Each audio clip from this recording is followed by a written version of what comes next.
Breve Catecismo de Westminster. Pergunta 1.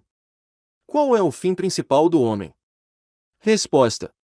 O fim principal do homem é glorificar a Deus, e gozá-lo para sempre. Pergunta 2. Que regra deu Deus para nos dirigir na maneira de o glorificar e gozar? Resposta. A palavra de Deus, que se acha nas Escrituras do Velho e do Novo Testamentos, é a única regra para nos dirigir na maneira de o glorificar e gozar. Pergunta 3. Qual é a coisa principal que as Escrituras nos ensinam? Resposta. A coisa principal que as Escrituras nos ensinam é o que o homem deve crer acerca de Deus, o dever que Deus requer do homem. Pergunta 4. Quem é Deus? Resposta. Deus é Espírito, infinito, eterno e imutável em seu ser, sabedoria, poder, santidade, justiça, bondade e verdade. Pergunta 5. Há mais de um Deus? Resposta. Há só um Deus, o Deus vivo e verdadeiro. Pergunta 6. Quantas pessoas há na divindade? Resposta. Há 3 pessoas na divindade, o Pai, o Filho e o Espírito Santo, e estas 3 são um Deus, da mesma substância, iguais em poder e glória. Pergunta 7. Que são os decretos de Deus? Resposta. Os decretos de Deus são o seu eterno propósito, segundo o conselho da sua vontade, pelo qual, para a sua própria glória, ele predestinou tudo o que acontece. Pergunta 8. Como executa Deus os seus decretos? Resposta. Deus executa os seus decretos nas obras da criação e da providência. Pergunta 9. Qual é a obra da criação? Resposta. A obra da criação é aquela pela qual Deus fez todas as coisas do nada, no espaço de 6 dias, e tudo muito bem. Pergunta 10. Como criou Deus o homem? Resposta. Deus criou o homem macho e fêmea, conforme a sua própria imagem, em conhecimento, retidão e santidade com domínio sobre as criaturas. Pergunta 11. Quais são as obras da providência de Deus? Resposta. As obras da providência de Deus são a sua maneira muito santa, sábia e poderosa de preservar e governar todas as suas criaturas, e todas as ações delas. Pergunta 12. Que ato especial de providência exerceu Deus para com o homem no estado em que ele foi criado? Resposta. Quando Deus criou o homem, fez com ele um pacto de vida, com a condição de perfeita obediência, proibindo-lhe comer da árvore da ciência do bem e do mal, sob pena de morte. Pergunta 13. Conservaram-se nossos primeiros pais no estado em que foram criados? Resposta. Nossos primeiros pais, sendo deixados à liberdade da sua própria vontade, caíram do estado em que foram criados, pecando contra Deus. Pergunta 14. Que é pecado? Resposta. Pecado é qualquer falta de conformidade com a lei de Deus, ou qualquer transgressão desta lei. Pergunta 15. Qual foi o pecado pelo qual nossos primeiros pais caíram do estado em que foram criados? Resposta. O pecado pelo qual nossos primeiros pais caíram do estado em que foram criados foi o comerem do fruto proibido. Pergunta 16. Caiu todo o gênero humano pela primeira transgressão de Adão? Resposta. Visto que o pacto foi feito com Adão não só para ele, mas também para a sua posteridade, todo o gênero humano que dele procede por geração ordinária, pecou nele e caiu com ele na sua primeira transgressão. Pergunta 17. Qual foi o estado a que a queda reduziu o gênero humano? Resposta. A queda reduziu o gênero humano a um estado de pecado e miséria. Pergunta 18. Em que consiste o estado de pecado em que o homem caiu? Resposta. O estado de pecado em que o homem caiu consiste na culpa do primeiro pecado de Adão, na falta de retidão original e na corrupção de toda a sua natureza, o que ordinariamente se chama pecado original, juntamente com todas as transgressões atuais que procedem dele. Pergunta 19. Qual é a miséria do estado em que o homem caiu? Resposta. Todo o gênero humano pela sua queda perdeu comunhão com Deus, está debaixo da sua ira e maldição, e assim sujeito a todas as misérias nesta vida, a morte e as penas do inferno para sempre. Pergunta 20. Deixou Deus todo o gênero humano perecer no estado de pecado e miséria? Resposta. Tendo Deus, unicamente pela sua boa vontade desde toda a eternidade, escolhido alguns para a vida eterna, entrou com eles em um pacto de graça, para os livrar do estado de pecado e miséria, e trazer a um estado de salvação por meio de um Redentor. Pergunta 21. Quem é o Redentor dos escolhidos de Deus? Resposta. O único Redentor dos escolhidos de Deus é o Senhor Jesus Cristo que, sendo o eterno Filho de Deus, se fez homem, e assim foi e continua a ser Deus e homem em duas naturezas distintas, e uma só pessoa, para sempre. Pergunta 22. Como Cristo, sendo o Filho de Deus, se fez homem? Resposta. Cristo, o Filho de Deus, fez-se homem tomando um verdadeiro corpo, e uma alma racional, sendo concebido pelo poder do Espírito Santo no ventre da Virgem Maria, e nascido dela, mas sem pecado. Pergunta 23. Que funções exerce Cristo como nosso Redentor? Resposta. Cristo, como nosso Redentor, exerce as funções de profeta, sacerdote e rei, tanto no seu estado de humilhação como no de exaltação. Pergunta 24. Como exerce Cristo as funções de profeta? Resposta. Cristo exerce as funções de profeta, revelando-nos, pela sua palavra e pelo seu Espírito, a vontade de Deus para a nossa salvação. Pergunta 25. Como exerce Cristo as funções de sacerdote? Resposta. Cristo exerce as funções de sacerdote, oferecendo-se a si mesmo uma vez em sacrifício, para satisfazer a justiça divina, reconciliar-nos com Deus e fazendo contínua intercessão por nós. Pergunta 26. Como exerce Cristo as funções de rei? Resposta. Cristo exerce as funções de rei, sujeitando-nos a si mesmo, governando-nos e protegendo-nos, contendo e subjugando todos os seus e os nossos inimigos. Pergunta 27. Em que consistiu a humilhação de Cristo? Resposta. A humilhação de Cristo consistiu em ele nascer, e isso em condição baixa, feito sujeito à lei, em sofrer as misérias desta vida, a ira de Deus e a amaldiçoada morte na cruz, em ser sepultado, e permanecer debaixo do poder da morte durante certo tempo. Pergunta 28. Em que consiste a exaltação de Cristo? Resposta. A exaltação de Cristo consiste em ele ressurgir dos mortos no terceiro dia, em subir ao céu e estar sentado à mão direita de Deus Pai, e em vir para julgar o mundo no último dia. Pergunta 29. Como nos tornamos participantes da redenção adquirida por Cristo? Resposta.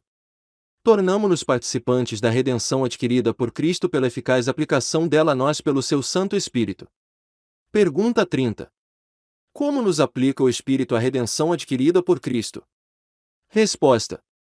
O Espírito aplica-nos a redenção adquirida por Cristo, operando em nós a fé, e unindo-nos a Cristo por meio dela em nossa vocação eficaz. Pergunta 31. Que é a vocação eficaz? Resposta. Vocação eficaz é a obra do Espírito Santo, pela qual, convencendo-nos do nosso pecado, e da nossa miséria, iluminando nossos entendimentos pelo conhecimento de Cristo, e renovando a nossa vontade, nos persuade e habilita a abraçar Jesus Cristo, que nos é oferecido de graça no Evangelho. Pergunta 32. Que bênçãos gozam nesta vida aqueles que são eficazmente chamados? Resposta. Aqueles que são eficazmente chamados, gozam, nesta vida, da justificação, adoção e santificação, e das diversas bênçãos que acompanham estas graças ou delas procedem. Pergunta 33. Que é justificação? Resposta. Justificação é um ato da livre graça de Deus, no qual Ele perdoa todos os nossos pecados, e nos aceita como justos diante de si, somente por causa da justiça de Cristo a nós imputada, e recebida só pela fé. Pergunta 34. Que é adoção? Resposta. Adoção é um ato de livre graça de Deus, pelo qual somos recebidos no número dos filhos de Deus, e temos direito a todos os seus privilégios. Pergunta 35. Que é a santificação? Resposta. É a obra da livre graça de Deus, pela qual somos renovados em todo o nosso ser, segundo a imagem de Deus, e habilitados a morrer cada vez mais para o pecado e a viver para a retidão. Pergunta 36. Quais são as bênçãos que nesta vida acompanham a justificação, adoção e santificação ou delas procedem? Resposta. As bênçãos que nesta vida acompanham a justificação, adoção e santificação, ou delas procedem, são, certeza do amor de Deus, paz de consciência, gozo no Espírito Santo, aumento de graça, e perseverança nela até ao fim. Pergunta 37. Quais são as bênçãos que os fiéis recebem de Cristo na hora da morte? Resposta. As almas dos fiéis na hora da morte são aperfeiçoadas em santidade, e imediatamente entram na glória, e os corpos que continuam unidos a Cristo, descansam na sepultura até a ressurreição. Pergunta 38. Quais são as bênçãos que os fiéis recebem de Cristo na ressurreição? Resposta. Na ressurreição, os fiéis, sendo ressuscitados em glória, serão publicamente reconhecidos e absolvidos no dia de juízo, e tornados perfeitamente felizes no pleno gozo de Deus por toda a eternidade. Pergunta 39. Qual é o dever que Deus exige do homem? Resposta. O dever que Deus exige do homem é a obediência à sua vontade revelada. Pergunta 40. Que revelou Deus primeiramente ao homem para a regra de sua obediência? Resposta. A regra que Deus revelou primeiramente ao homem para sua obediência foi a lei moral. Pergunta 41. Onde está a lei moral resumidamente compreendida? Resposta. A lei moral está resumidamente compreendida nos 10 mandamentos. Pergunta 42. Em que se resumem os 10 mandamentos? Resposta. Os 10 mandamentos se resumem em amar ao Senhor nosso Deus de todo o nosso coração, de toda a nossa alma, de todas as nossas forças e de todo o nosso entendimento, e ao nosso próximo como a nós mesmos. Pergunta 43. Qual é o prefácio dos 10 mandamentos? Resposta.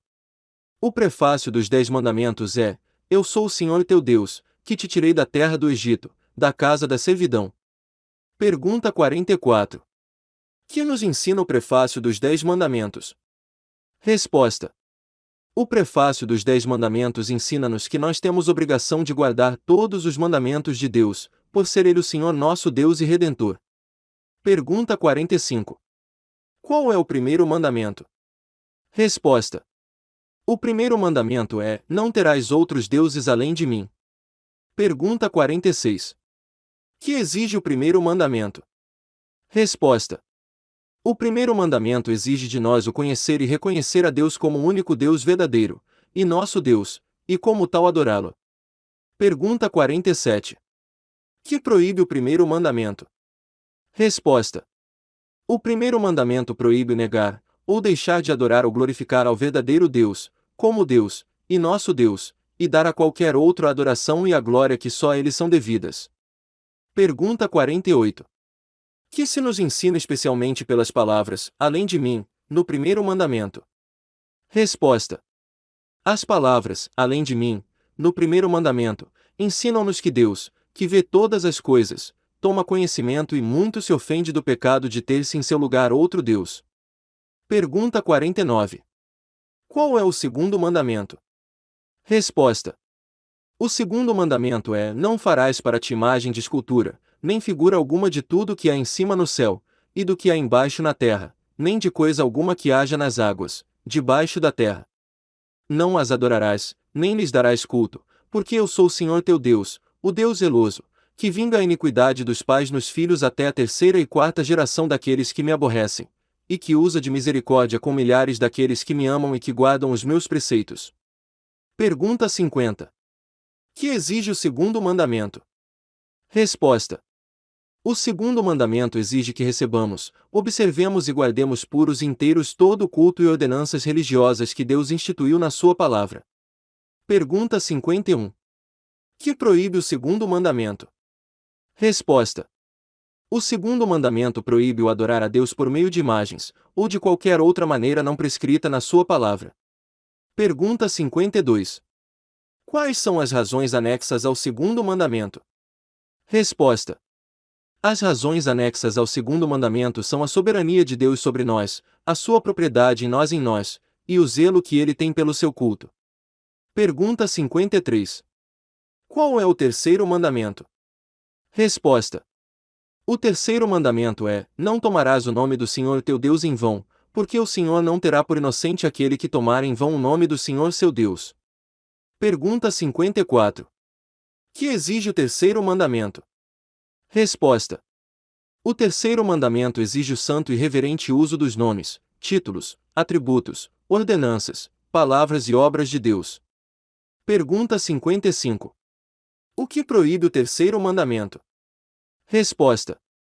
O terceiro mandamento proíbe toda profanação ou abuso das coisas por meio das quais Deus se faz conhecer. Pergunta 56. Qual é a razão anexa ao terceiro mandamento? Resposta. A razão anexa ao terceiro mandamento é que, embora os transgressores deste mandamento escapem do castigo dos homens, o Senhor nosso Deus não os deixará escapar do seu justo juízo. Pergunta 57. Qual é o quarto mandamento? Resposta. O quarto mandamento é: lembra-te de santificar o dia do sábado. Trabalharás 6 dias, e farás nele tudo o que tens para fazer. O sétimo dia, porém, é o sábado do Senhor teu Deus. Não farás nesse dia obra alguma, nem tu, nem teu filho, nem tua filha, nem o teu servo, nem a tua serva, nem o teu animal, nem o peregrino que vive das tuas portas para dentro. Porque o Senhor fez em 6 dias o céu, a terra e o mar, e tudo o que neles há, e descansou no sétimo dia. Por isso o Senhor abençoou o dia sétimo e o santificou. Pergunta 58. Que exige o quarto mandamento? Resposta.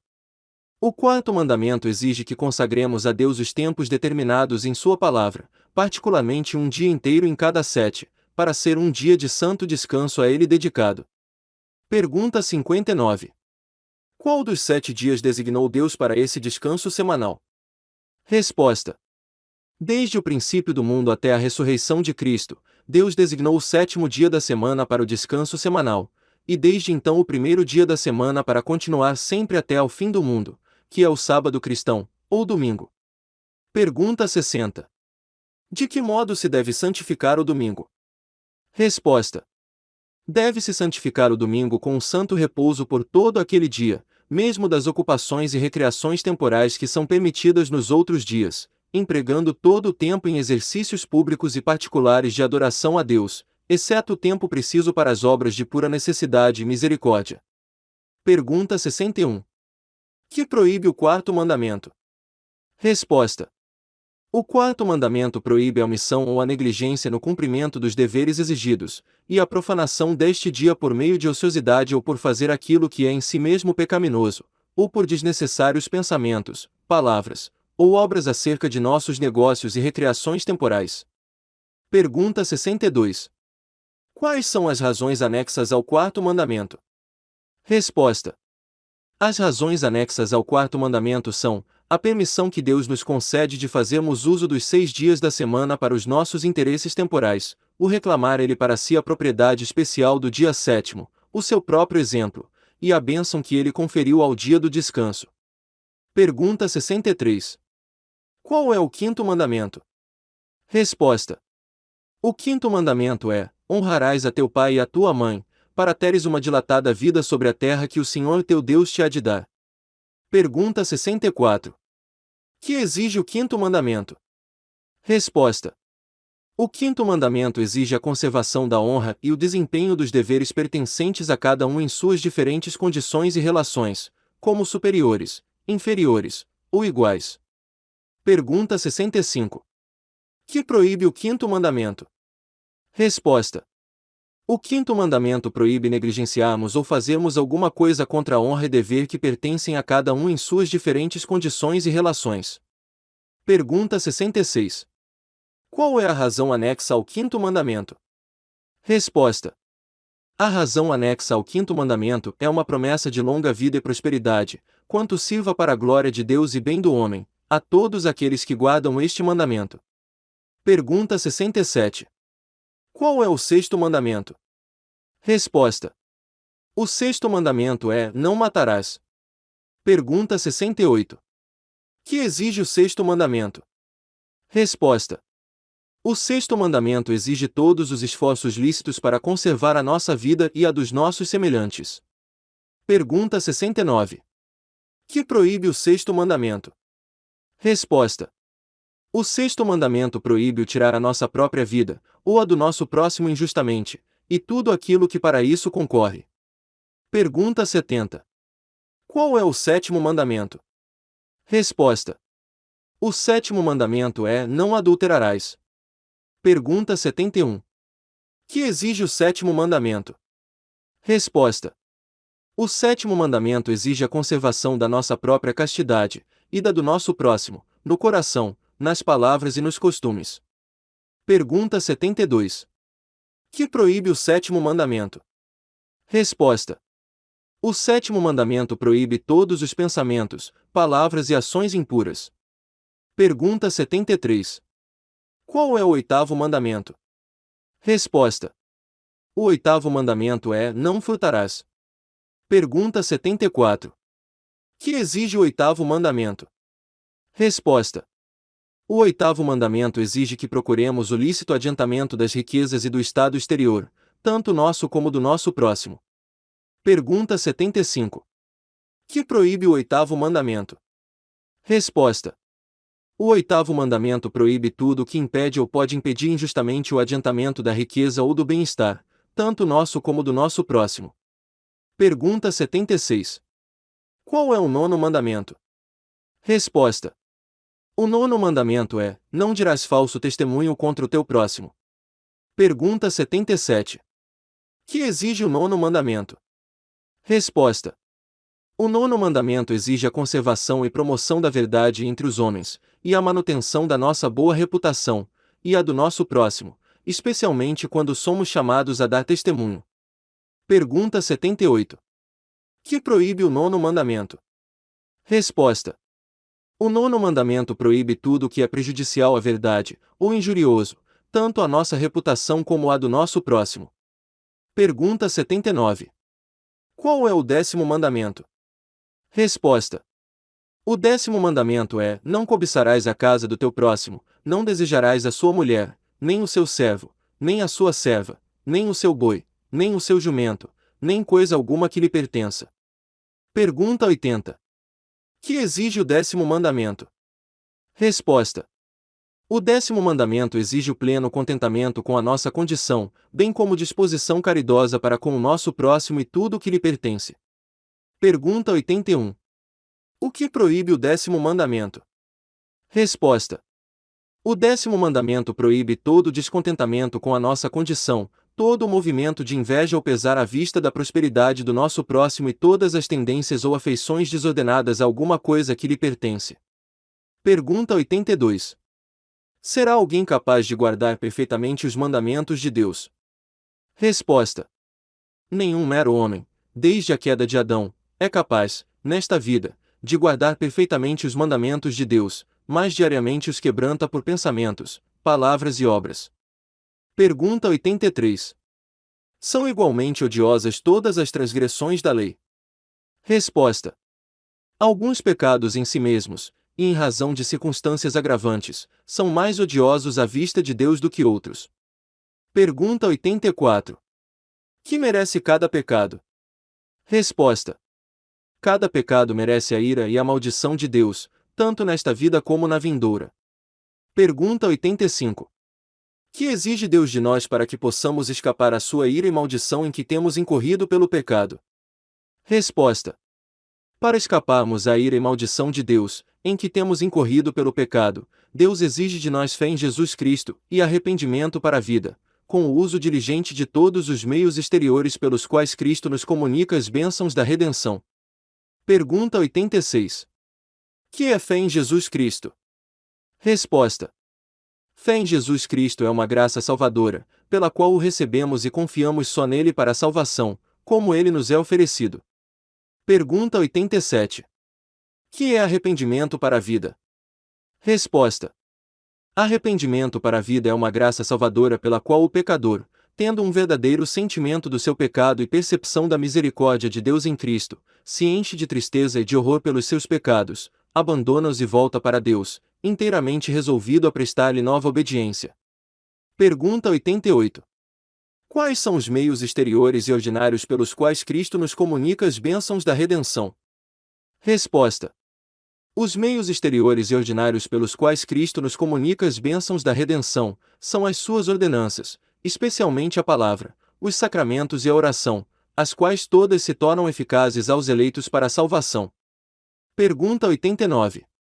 Como se torna a palavra eficaz para a salvação?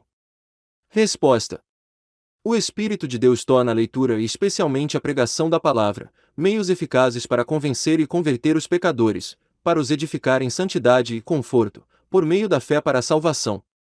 Pergunta 90. Como se deve ler e ouvir a palavra a fim de que ela se torne eficaz para a salvação? Resposta: para que a palavra se torne eficaz para a salvação, devemos ouvi-la com diligência, preparação e oração, recebê-la com fé e amor, guardá-la em nossos corações e praticá-la em nossas vidas. Pergunta 91. Como se tornam os sacramentos meios eficazes para a salvação? Resposta: os sacramentos tornam-se meios eficazes para a salvação, não por alguma virtude que eles ou aqueles que os ministram tenham, mas somente pela bênção de Cristo e pela obra do seu Espírito naqueles que pela fé os recebem. Pergunta 92. Que é um sacramento?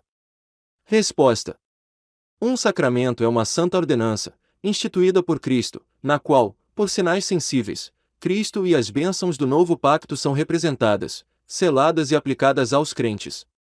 Pergunta 93. Quais são os sacramentos do Novo Testamento?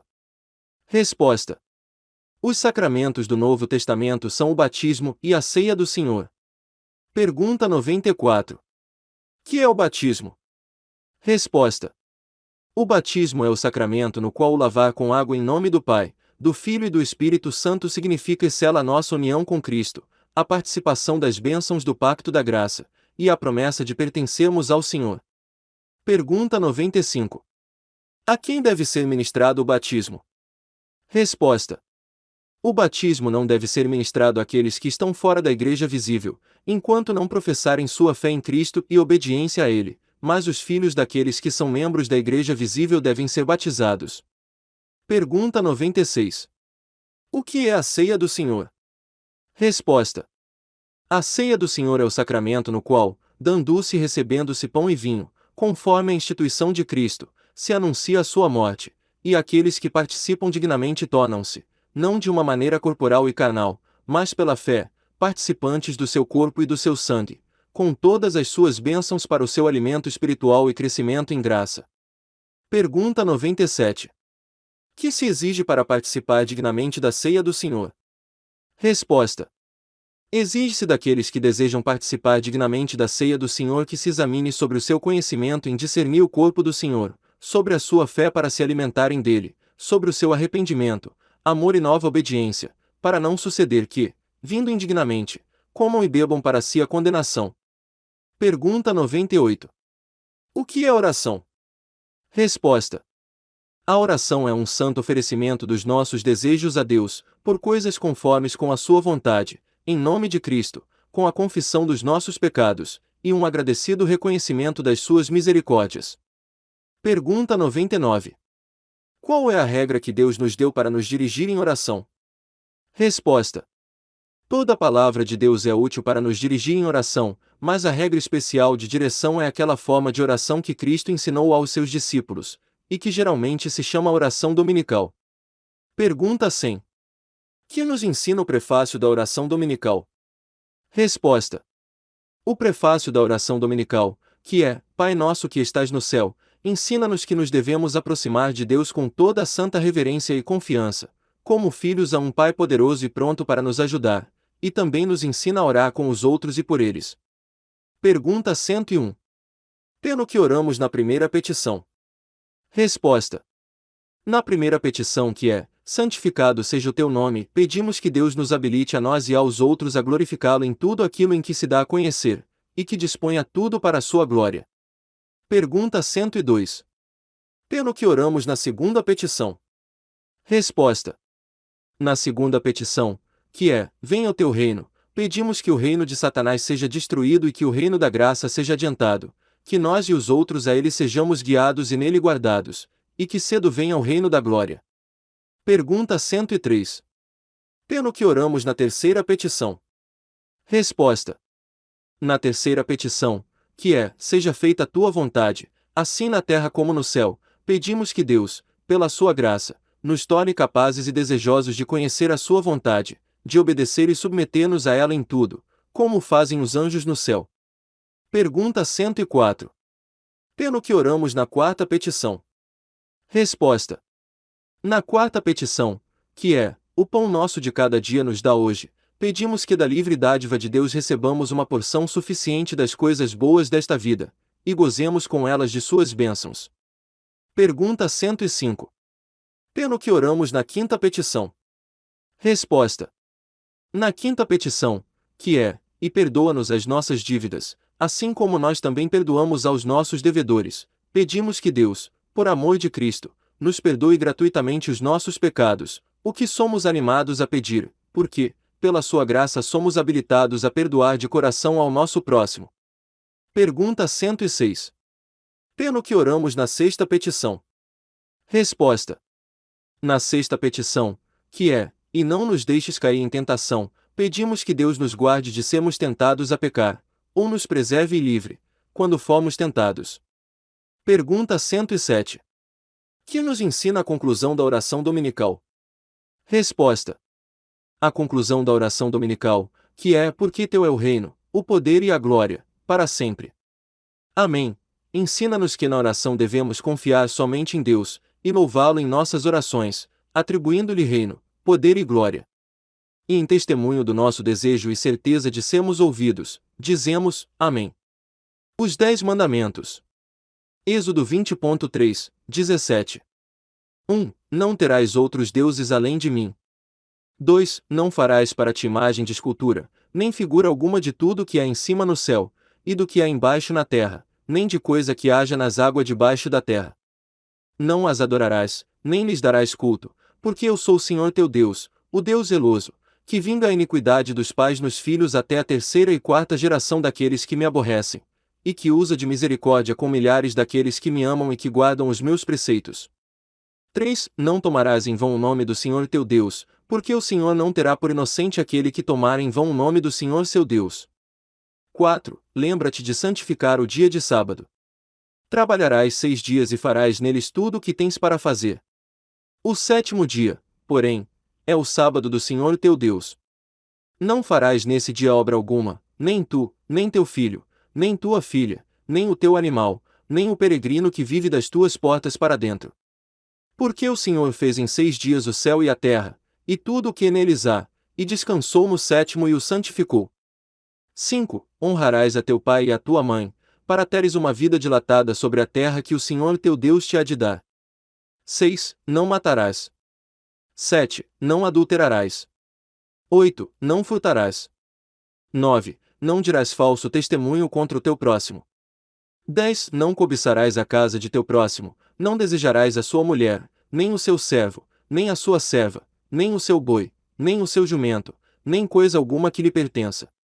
Resumo dos 10 Mandamentos. Lucas 10.27.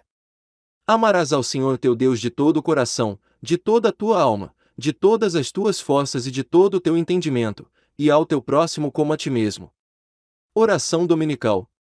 Mateus 6.9, 13. Pai nosso que estás nos céus, santificado seja teu nome, venha o teu reino, seja feita a tua vontade, assim na terra como no céu. O pão nosso de cada dia nos dá hoje, e perdoa-nos as nossas dívidas, assim como nós perdoamos aos nossos devedores, e não nos deixes cair em tentação, mas livra-nos do mal, porque teu é o reino, o poder e a glória para sempre. Amém. Credo. Creio em Deus Pai, Todo-Poderoso, Criador do céu e da terra. Creio em Jesus Cristo, seu único Filho, nosso Senhor, o qual foi concebido por obra do Espírito Santo, nasceu da Virgem Maria, padeceu sob o poder de Pôncio Pilatos, foi crucificado, morto e sepultado, desceu em Hades, ressurgiu dos mortos ao terceiro dia, subiu ao céu, está sentado à mão direita de Deus Pai Todo-Poderoso, donde há de vir a julgar os vivos e os mortos. Creio no Espírito Santo, na Santa Igreja Universal, na comunhão dos santos, na remissão dos pecados, na ressurreição do corpo, na vida eterna. Amém.